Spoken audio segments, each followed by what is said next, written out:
the benefit of my job now is I can just do it in my pyjamas, which I enjoy. Yeah.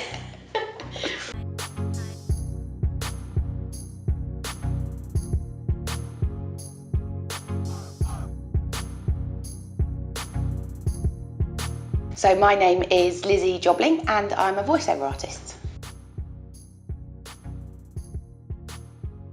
So it's very varied, but most people would say that you do adverts on the radio and the television, but really it can encompass anything that needs communication with or without imagery.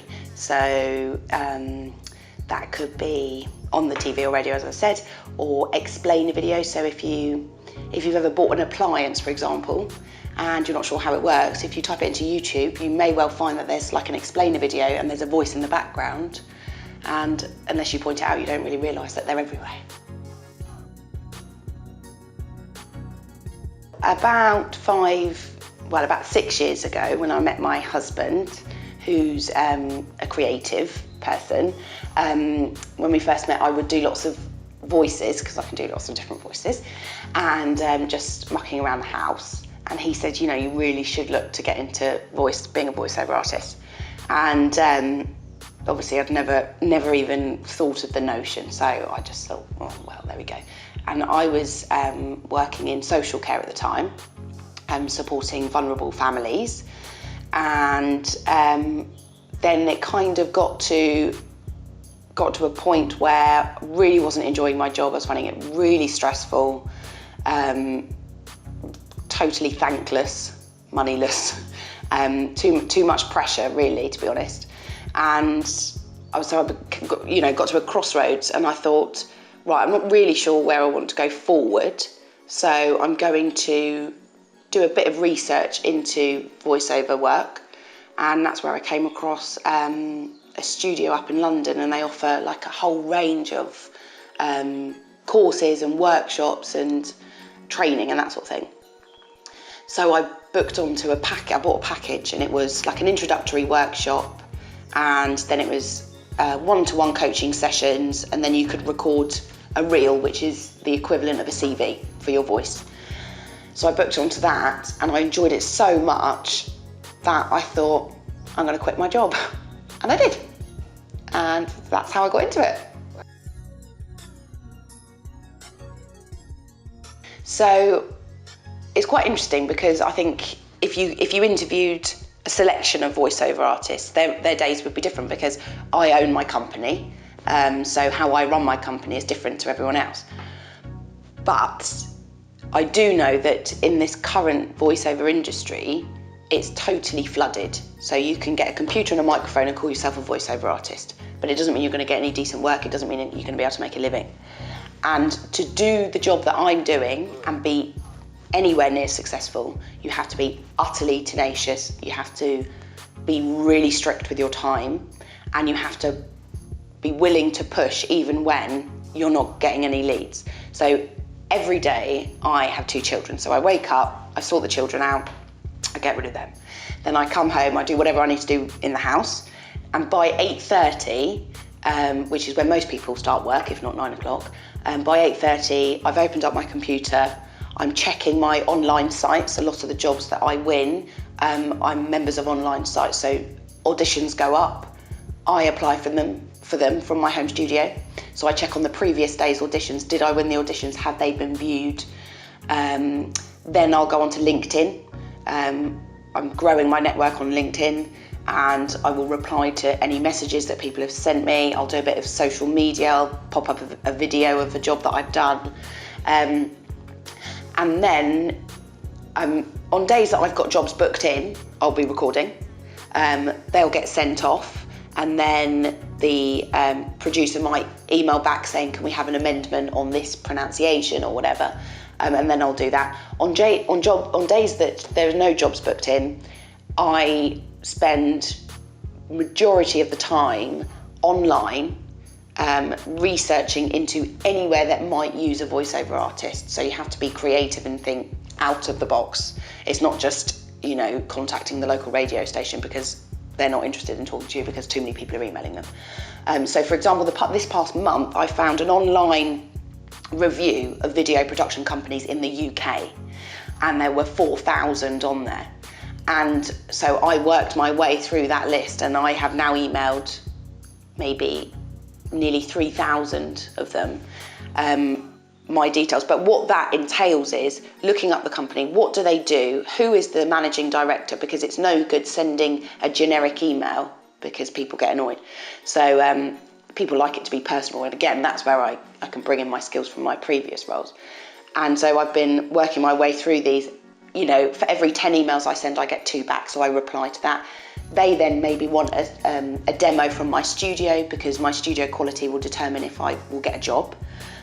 So then I might have to go up and do a studio demo. I get a lot of people that I've networked with like that.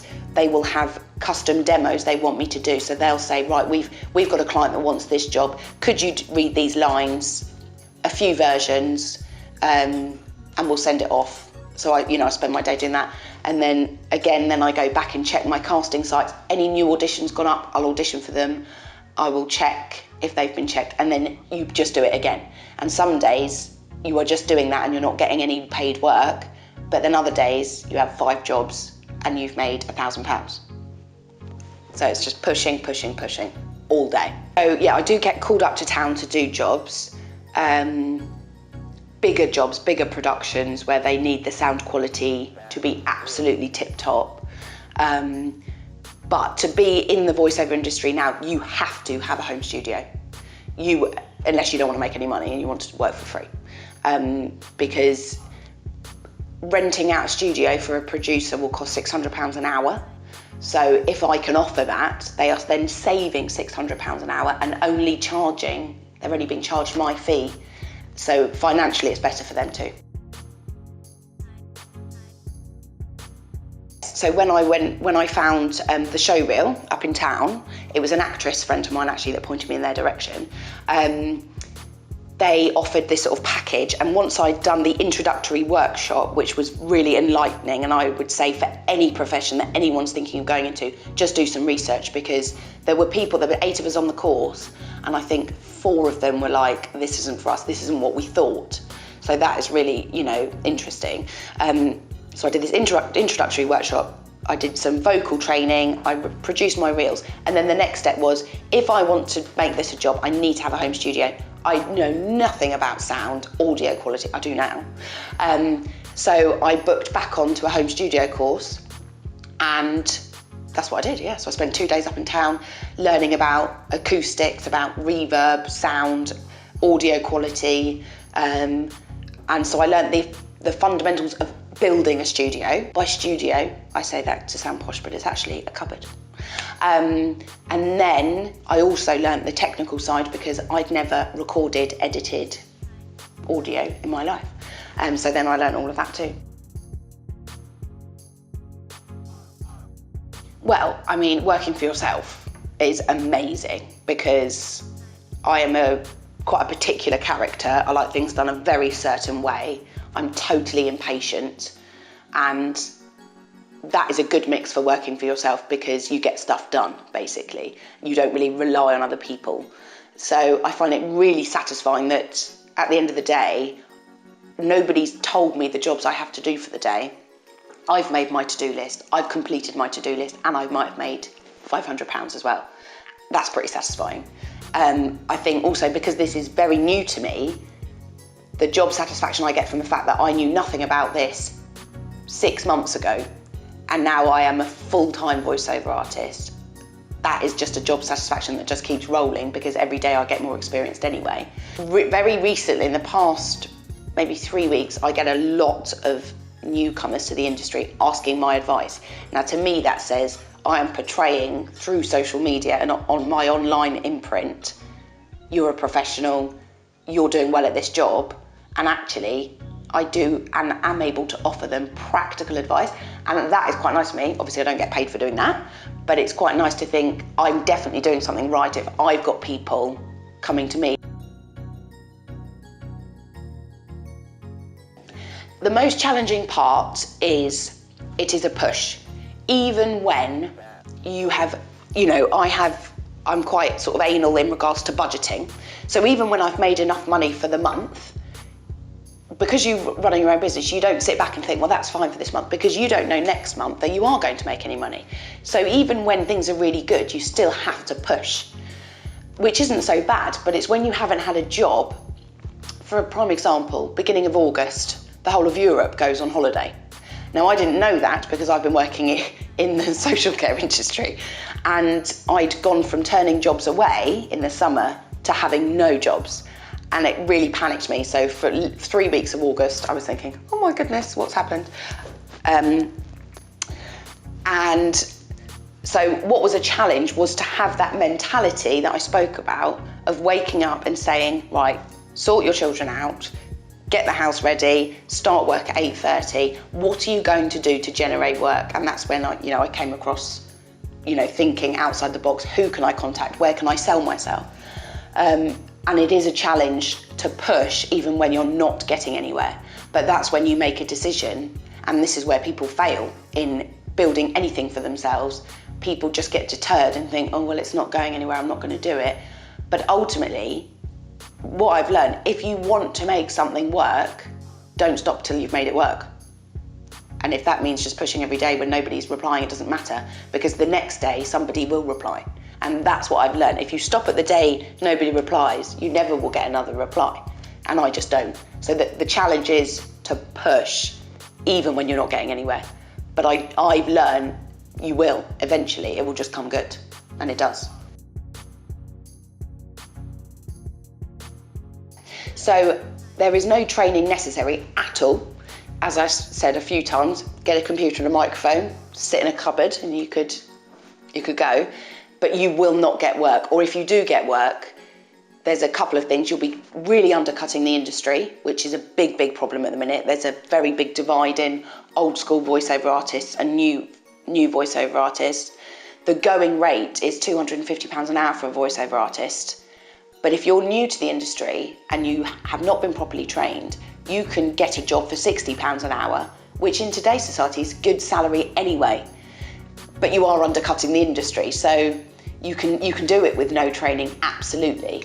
But if you want to do a job well and get high-paid jobs and not undercut the whole industry, there is a lot of people making a lot of money from offering training, which again has its drawbacks, because you need to then research into, where am I doing this training? Are they reputable? Do they know what they're talking about? Are they just in it for my money, or do they want to improve the whole industry? So no training necessary at all. But if you want to make some money, then do some training. Really ask yourself, do you want to work alone? Because you might be talking for a living, but it's lonely. Talking to yourself actually a lot. Are you willing to put time into upskilling? Because even though I've done all this sort of training, as it were, the trend in voiceover changes. At the minute, I am really on trend, so I am riding the wave because my voice is young enough to engage with the Instagram, the kind of that generation, but old enough to engage with older people as well. So I am kind of, a la mode at the minute.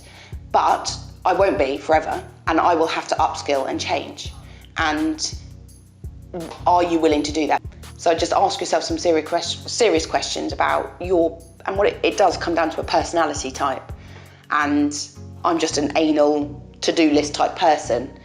But if you're not, if you're disorganised and you find those sorts of things difficult, working for yourself just might not be your skill set, and you might be better suited to having a line manager or, that sort of thing. So my advice is just really ask yourself, what personality type am I? Do I have what it takes to push all the time? That's my advice. Talk to yourself and find out. And also the simplicity of listening to the radio. What do people sound like on the radio? Because if you think back to maybe even 6-7 years ago, if you tuned into the radio, it was, DFS sale is now on. And they're like, sell, sell, sell. But now when you tune in, it's like, oh, Mary, I've just popped next door and we're out of milk. It's very conversational. And that's what they want. So it's listening to the trend, what is going on. And there's a big, big change in corporate, is where I make a lot of my bread and butter.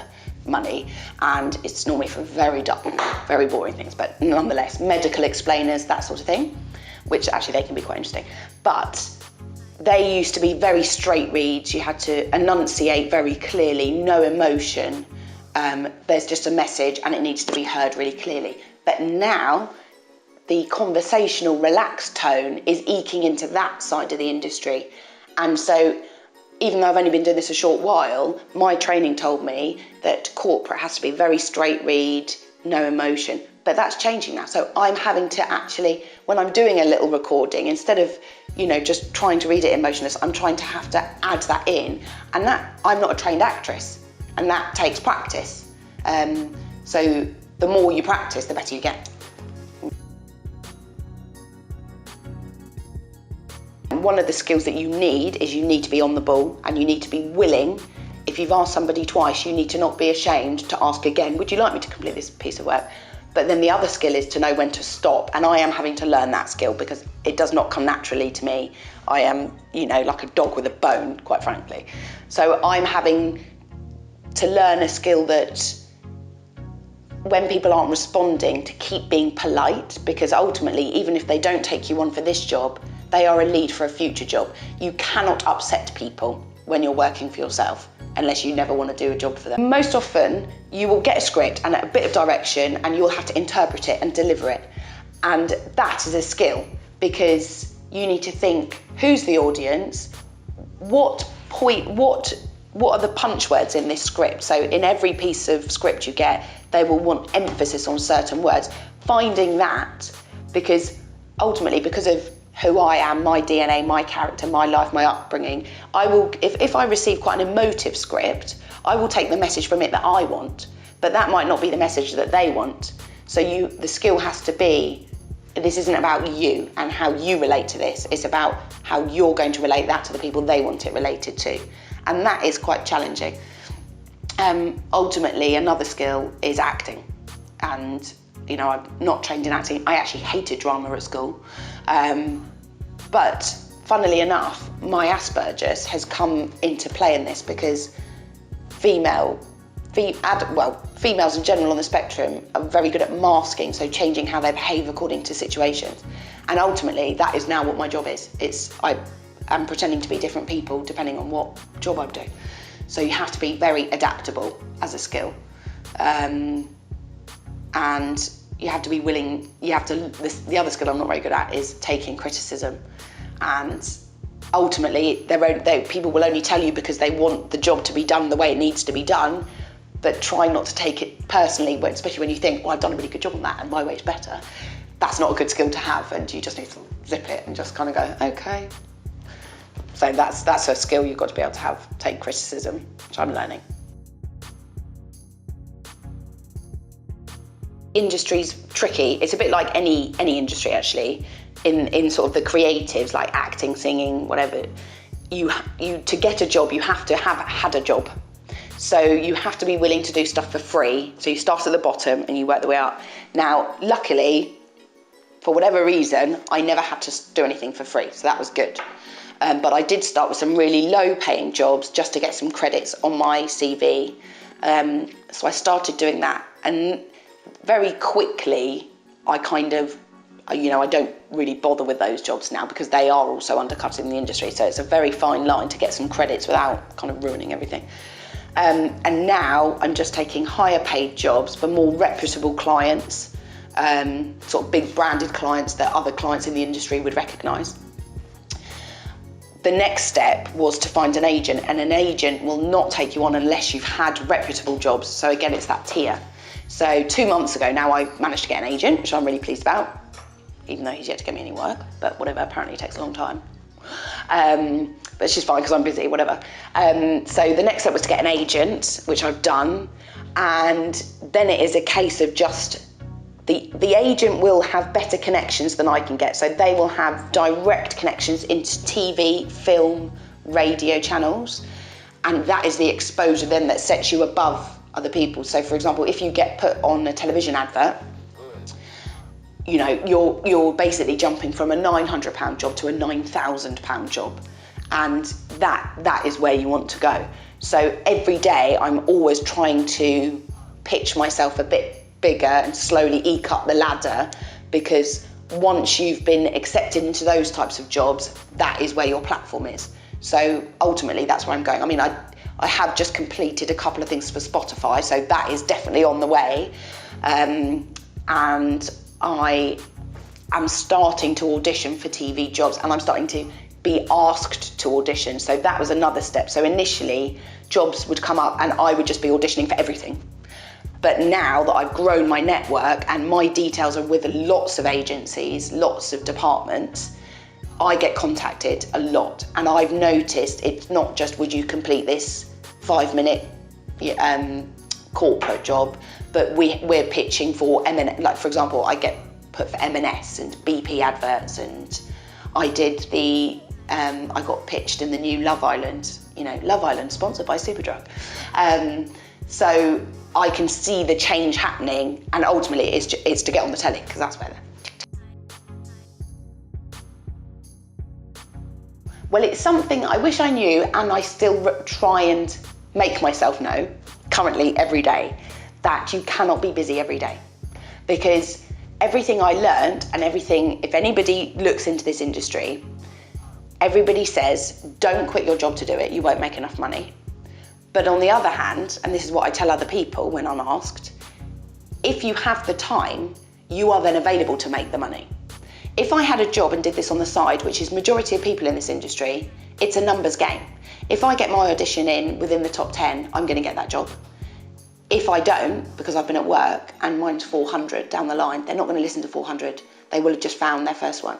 So I wish, and I still now remind myself, it's okay to have a quiet day, because you will find something. So I wish I'd known that some days are going to be quiet, and that's okay. And some days it's going to be really difficult to motivate yourself to look for more companies to email. But if you do it, you will reap the benefits the week after. Unless you're really lucky, and which there are people that are, and you really have a desire and a drive to do something, then don't panic if you don't know what you want to do, that's fine. But that doesn't mean you shouldn't work hard at doing things that will get you somewhere. But you need to know that whatever you're doing now, it does affect it.